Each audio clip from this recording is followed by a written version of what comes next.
that vibe? That's a new intro. Jesse Peters, y'all. Season 7. Welcome, friends. Faith in a Fresh Vibe podcast. I am your host, Rohadi, coming at you from Treaty 7 lands in Calgary, Alberta, Canada. New season, summer season. I'm glad that you are here. You're going to love what's coming up. In this episode, I intro my book and I have my friend come through to interview me, so it's not just me talking. Gena Thomas, thank you so much for being who you are and for interviewing. This season, well, we have authors, we have pastors, we have thinkers, we have dreamers, we have all of that jazz. Jonny Rashid, pastor, author now too. Jesus Takes a Side from the same press as When We Belong, my book. Mandy Capehart comes through, y'all, with, well, a conversation about grief and trauma. Miss Marie from the Eastern Seaboard, who is now an associate minister. We talk about black deconstruction. Well, she doesn't call it that, but stay tuned for that episode. Miss Sharifa Stevens, y'all, coming at you. We have a delightful conversation of the prophetic voice. Trey Ferguson, that's Pastor Trey to y'all. And then my friend Marla Taviano. She has authored a number of books, and we're going to talk about farts and wholehearted faith.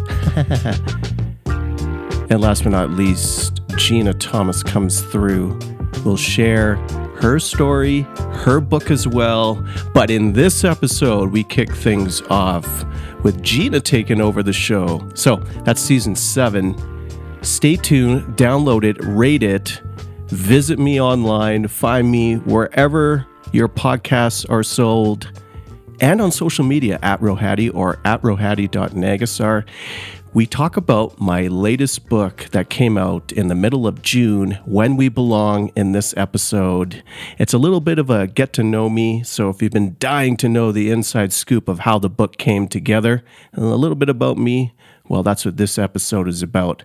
Then, after this short episode, we launch into the normal rhythm of about an hour-long episodes with each one of my guests. So I'm very fortunate that they would all come through. I will show you and give you the show notes of where you can find each of these voices. I try to bring in voices you've never heard and some that you have to offer up the possibilities that our faith matters. And not only matters, but makes sense in a modern world. So Faith in the Fresh Vibe, I welcome you. Let's get to listening.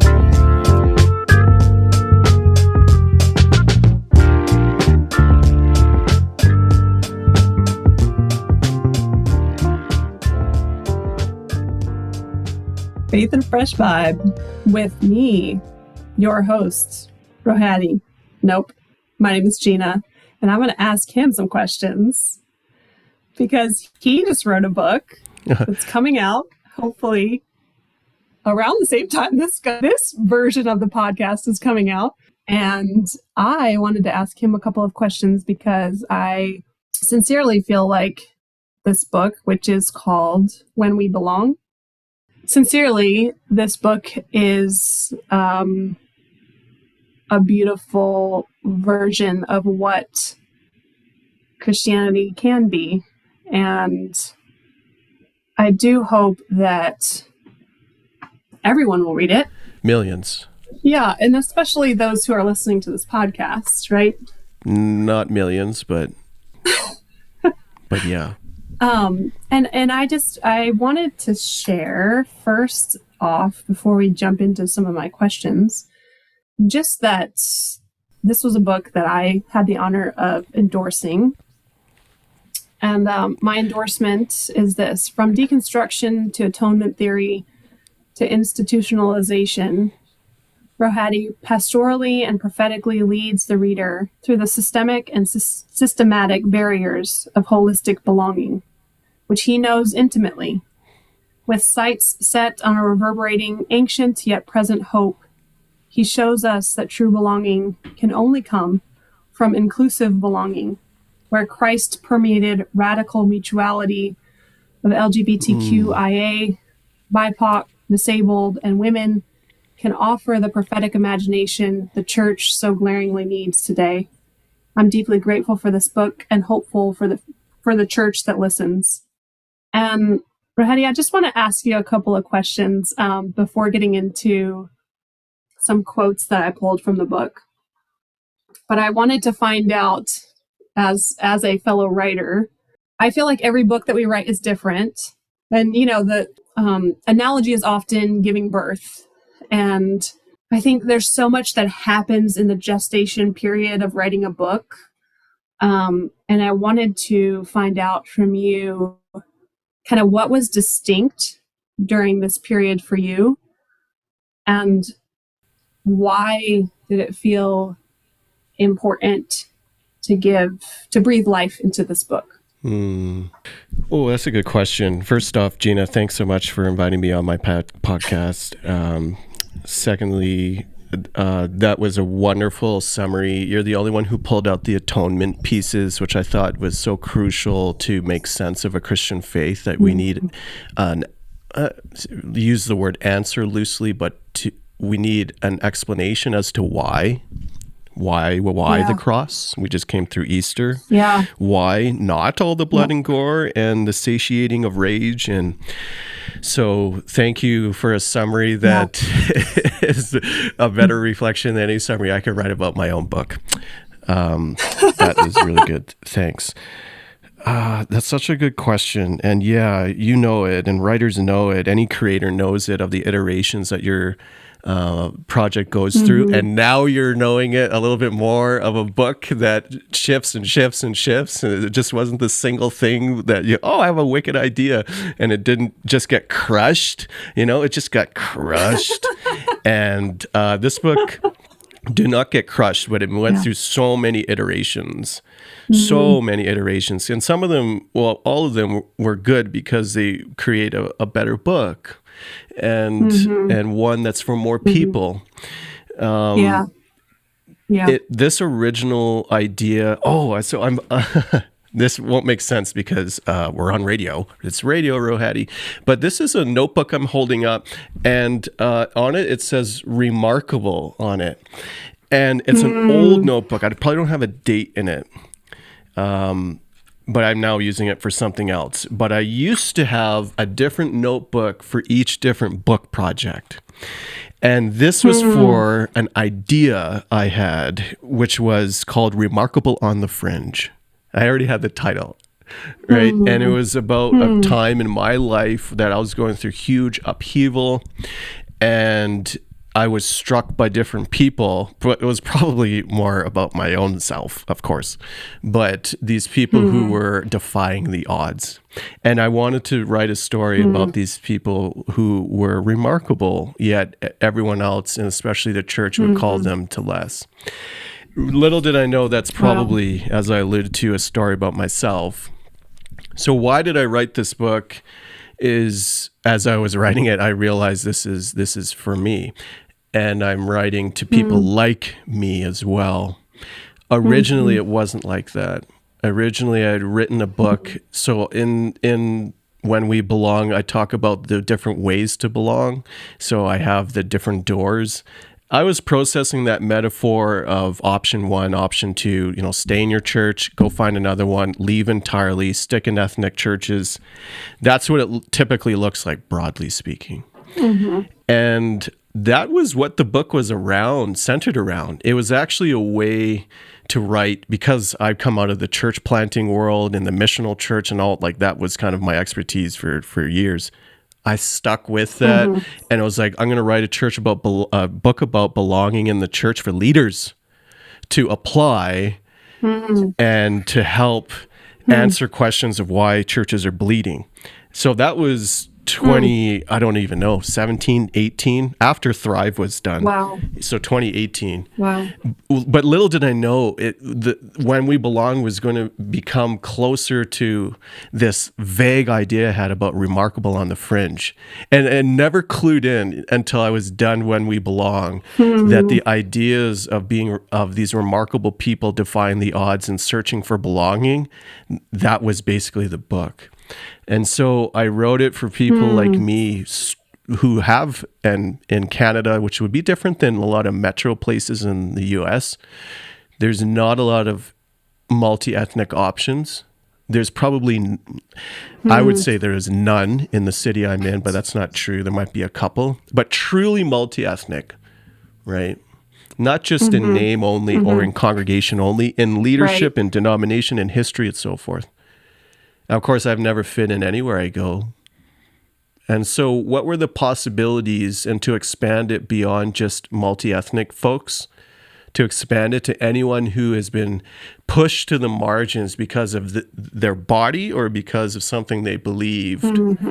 And so that was a new iteration at the start of the book. Maybe it was marketing related, to think of how can I expand this so more people would resonate. Right. And then the language around deconstruction came in way late as well. It was not in the first drafts. I added deconstruction because it's hot now, but it also gives language to what so many people are doing when you question and realize that the things you believe in no longer apply. Yeah. What do you have left? Well, you need a process, and too many folks I know are leaving it all behind. And I want to cry out and be like, you don't have to do that. Like, there's so much Christianity outside of this North American, white-centered, European-centered ideas of who Jesus is. Is there a possibility there are better ways beyond that? And so that's what the book explores. And there are. And it's hard work. Like, it's that mutuality that you have spoken to about, where does deeper relationship lie? That's not easy. That's not easy. But I think that's where the answers are in terms of growing in deeper community and in faith. How would you say that you're mentioning, being in church planting and missional church, and how does all of that lead you to these ideas of belonging and writing this book? How did that all influence where you landed with this? I probably can't pinpoint exactly how that influenced, because it was just another thing that I realized, and I wrote about this in the book, that, if we just solved the problem of mission, that somehow belonging would be solved in churches. But it doesn't address the deeper issues of power. Just like you mentioned on our podcast, power, and specifically power around white supremacy and patriarchy. Missional church doesn't, like the hot emergent church, whatever, doesn't answer those questions. It's still a white male-led movement. So it does not have the competency and capacity to think otherwise. And the same thing with church planting. I wouldn't use that term anymore. And we don't need the wealthiest, and it's the wealthiest churches, which are the whitest churches, have the most money to go and do church planting, which in a lot of respects, and many are trying to think of new ways, which is good, is an exercise in colonization. So the reason why so many other leaders and traditions don't church plant is because we're not very good colonizers. That's just not in our DNA. That's why the black church isn't going, well, I can't speak for the black church, but for different traditions, the proximity to whiteness often dictates, and wealth, which is the same in many respects, often dictates how well you are at colonizing people. So I feel like how I could never get a leg up again in this world, because it's white male dominated, and like I had expertise there, but it doesn't matter. It forced me to look deeper. And I realized I'm not talking to leaders or pastors or church planners. This is a book for folks searching for meaning and ultimately wholeness and belonging. There's a pathway to that liberation. and I want to at least illuminate pieces of it. Yeah. So yeah, I think it was the 10 years of not getting anywhere and realizing, oh, there's some deeper answers as to why. Let's look into that. Yeah. So decolonizing your faith will set you down that road. Yeah. Yeah. And you talk about how you're dismayed, right, by how many churches. But I'm let me often quote dismayed this. at many things. Yeah. What does that You're make not me? An alone. Enneagram dismayed? I don't know. You're not alone by that for sure. You say this: I am, however, dismayed by how many churches define themselves by the barriers they preserve over Yeah. the freedom they should announce. It's not a freedom tainted by the aspirations of Western individualism. Rather, it is a promised dream where we can live out our whole and authentic selves. Yet true belonging in churches seems out of reach even for the insiders. Beliefs, ideas, opinions are called into question as they become obstacles preventing full belonging and human flourishment. And those barriers you have experienced quite a bit yourself. I was just thinking today that I don't get invited to a lot of things because there's often been like people know that I'll call out. There's a prophetic voice that Yeah. I will use, and which is why, like, for a lot of speaking gigs, and Canada's small compared to the US, like everyone kind of knows everyone, but most of my gigs of this world come from the Catholics. The Catholics are always inviting me to things because they don't know me. They only know the work, and which is odd in many respects. So anyways, that's, yeah, you know, I'm being, when you were sharing just earlier about something about the maleness of things. Oh, what was it? More male, more more white. yeah. And I was thinking, oh, the male part, I was like, you know, oh, like, you know, I can punch my wall in rage. And Right. and then you said something connected to violence. I was like, joking around. Oh, I could be more male and hit things. And it's like, yeah, but the formation around violence and stuff like that. So where am I going? Patriarchy benefits me. So I actually don't feel, because I'm so far away from denominations, don't feel the ire of anything. And as a man, I don't face a lot of the prejudice in churches. I will never belong in denominations. I might consult with them. Who knows where life will take me. But because my gifts are to lead, to be CEO or president or lead or whatever, I'll never be permitted space in those places. And I've come to terms with that usually. Yeah. But like the belonging piece is I really don't care. I don't care what they are selling. I'll call it out. But yeah, I benefit on one hand though from the patriarchy side. And I don't know what it means to just like not have opportunity because of my gender. Yeah. In many respects, that's a bigger obstacle depending on your space. And yeah, I've come to terms with the white supremacy side. It's just never going to help me here. Well, one of the things that I found so interesting about your book is that your prophetic voice, I mean, I feel like I've known that voice from social media, right? And like how we connect.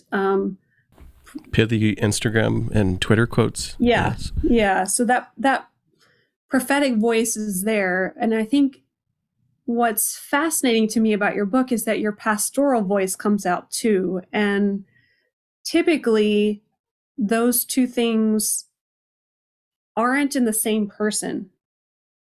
And I found it just beautifully balanced in the sense of calling out what needs to be called out and being pastoral in ways that I think most prophetic voices are not.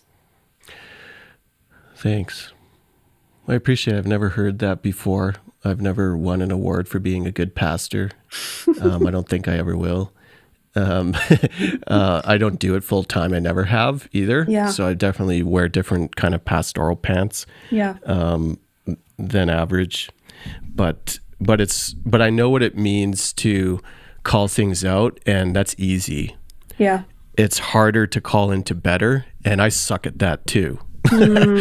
Like, I'm not good at that either, but I'm learning, and I do feel, however, when others are being pressed against their ability or capability of living out the fullness of who God has made them to be, when they're being pressed down, subjugated by institutions or powers that shouldn't be doing that, should know better, I'll have something to say. And luckily, and for the quote that you shared, luckily there's a better way. Right. That you don't have to give up pieces of yourself just for a taste of belonging. That there are options beyond that, where you don't have to just put up with it a little longer. Right. That better is out there. And even those who don't really think, and so the people who are on the inside, there are forces and powers that are preventing you from living out the fullness of, even if you think you belong. Right. Like in that Trump church.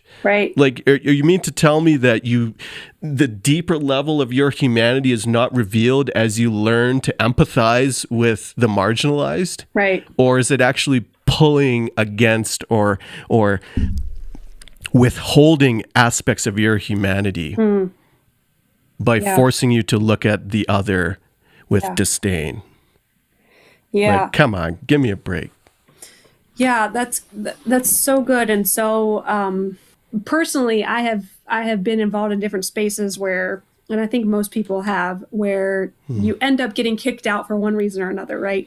And it's kind of like belonging always seems to come at a cost. And that cost typically is what you're saying, our authentic selves. And I think that your book speaks to this. Maybe it's not necessarily new, but it feels different. This different way of understanding what belonging can be, because we've had it in this box for so long. And you're like, wait, we don't have to be in this box. We can open it up more. And I think I really appreciate, I'm going to be giving it to a lot of my friends, because the sense that belonging can actually happen without costing our authentic selves feels almost impossible. But when I read your book, I'm like, no, this really is possible. And so what you were saying about, not always necessarily having the pastoral frame of being better, I do think that your book really shows a path forward in a way that I haven't seen, and I'm grateful for. So thank you so much for your words. I really appreciate that. It really resonates and affirms me, especially as someone who's not connected into any place or space or denomination, to hear that, because that's what I set out to do. It's like I wrote this book for that reason. And like, yay. And it so important and valuable to me to hear, like, yes, and I know other people, like, they need to read this too. That's why I wrote this book, because I think it is be careful. I don't necessarily think what I'm saying is new. I appeal to different traditions, but there's a reality of, I don't think out there right now, the Christian faith in a Western context has been laid out with this type of language of the possibilities. That's what is different. So 20 years of me not working with a denomination, like, it produces some different thinking. Right. And so hopefully I offered pieces of that. but it also like reclaims at the same time. It's a subtitle. It reclaims these pieces that say, okay, we could throw everything away, Right. but we can hang on to these core aspects in a renewed or reclaimed way. Yeah. And that's why I pull in atonement. Yeah. That's why I pull in Bible. Like I pull in these things, and we can think through them in different ways. Yeah. And not only is it okay, but it grants life along this path where Jesus is, Yes. who is, by the way, on the margins too. Yes. So, Love it. thanks for your words. So good. Yeah, so good. Okay. I wanted to point out this idea of terms and conditions because I found it so interesting. I know earlier you said that you didn't really set out to write about whiteness, but it kind of happens, which, hopefully there will be a day where it won't have to happen, right? But you say whiteness is like the terms and conditions we never read, yet must approve for social participation. Click accept and figure it out as you go. Even if we read the terms, we can't object. Found that to be, I might have messaged you about that one. I'm not sure. I sent you several. Yeah, you did. Yeah, you did. Yeah. But that just really stuck out to me. And I think was a good, I think about whiteness a lot, but there are definitely ways in which I need to think more deeply about the default that is white culture. And I think this really sums it up in, 2 sentences in a way that is palpable. And then I just wanted to go down to how later on you come back to this term when you were talking about your great-grandma, and you say that she never accepted the full terms and conditions, having never learned how to speak English despite 80 years in the country. I can't imagine that it was easy for her, but I consider it a form of resistance that she employed. And I just would love to hear more of your thoughts on that. And I just loved how you gave this example of what it is, or gave this idea and then gave us the example of the embodied idea. Oh, yeah. And I'm trying to think where I feel like I heard the terms and conditions, but the metaphor really worked for the book. And to call it back, which I think was a late addition, to think of, wait a minute, like I can never have a conversation with great grandma. Had no concept what she was saying. She was always thrilled to see me. Was deaf by the time I came around, but always would toast seaweed over the oven or the stove, and was usually watching F1 car racing. I wish I could have asked her what it meant to not learn a lick of English. She probably understood most of it, but never spoke back. Whether that was her exercise in resistance, I don't know. And that's part of the story. And I allude to it, especially in the story with my grandpa, who passed away just before the manuscript was done. And I tried intentionally to get more of his thoughts, stories, picture of his time in internment. So I was never able to get an answer from Grandpa. In fact, he responded pretty terse, in a terse way to me of, don't ask that. And it was odd for me to try to talk to Grandpa about anything, right? That's just like the I don't know if it's a Japanese thing, and for great grandma, could never communicate with her, but I don't know if it was resistance. Part of me believes that it must have been. How else and why else? Right. And it was part of her character, and then part of her character embedded into me. So that's a lingering question as to in what manner that has applied, or in what manner it was. Yeah. But it's a story woven through trauma and unknowns and questions that may never have answers. I will never get answers to. Yeah. Thank you for sharing that. I found so much of the story about your family just really beautiful. And I know that's not easy to share. So Yeah, and we were talking beforehand how it's like, I don't know who I've shared any of these things with, and now everyone gets to read right. them for the low price of $17.99. It's like kind of wild. Like, I don't know how I feel about that yet, because I haven't thought about its ramifications. Yeah. But like, yeah, it's and so many stories are filled with that trauma and but thanks for asking. Yeah, it's in the midst. There's these possibilities and glimpses of beauty. Yeah, and just that concept of, that rejection of assimilation that opened the way and opens the way for true belonging, I think is... It's there, like somewhere. Yeah. Like that's the possibility. Right.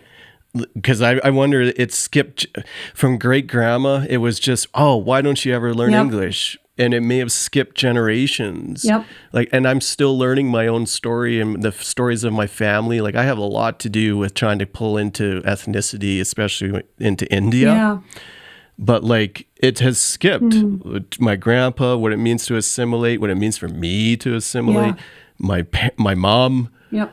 And then to me to now be like, wait a minute, let's reclaim these pieces. Like, where's the resistance? Where's, and yeah, I mean, don't wait too long, because some of those answers I'll never find. Yeah. But it's still a good journey, I guess. Yeah, and it's interesting how that familial journey kind of parallels your spiritual journey. Like there's beauty in that. I didn't do that on purpose. That's I'll have to think about that. Yeah, it's good. Love it.